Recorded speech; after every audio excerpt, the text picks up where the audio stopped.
Maintaining your system automation. Users may want to schedule a certain action or task to take place after the system has booted. Take, for example, running commands, backing up files, or launching your favorite programs on such as Spotify or Google Chrome. We're going to be talking about the cron process, but more specifically, how we can interact with it via the use of cron tabs.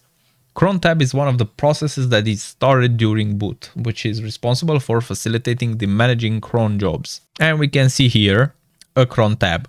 A cron tab is simply a special file with formatting that is recognized by the cron process to execute each line step by step. Cron tabs require 6 specific values: min, hour, dom, mon, do, and cmd.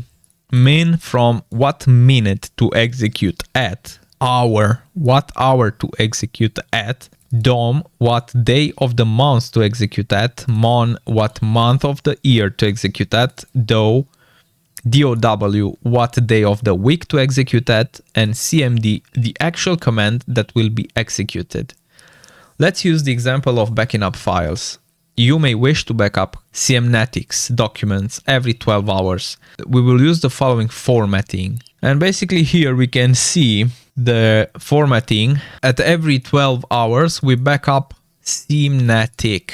An interesting feature of cron tabs is that these also support the wildcards of asterisks. If we do not wish to provide a value for the specific field, that is, we don't care what month, day, or year it is executed, only that it is executed every 12 hours, we simply just place an asterisk. This can be confused to begin with, which is why there are some great resources such as the online cron tab generator that allows you to use a friendly application to generate your formatting for you, as well as the site Cron Guru. Cron tabs can be edited by using the cron tab -e flag, where you can select an editor such as Nano to edit your cron tab.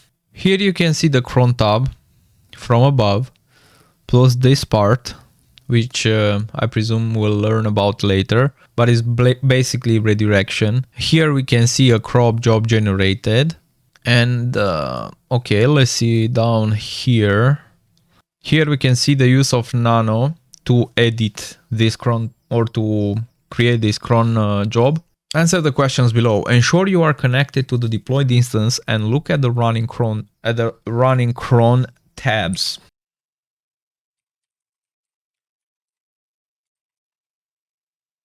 When will the cron tab on the deployed instance 10.10.152.19 run? We can see it here on reboot.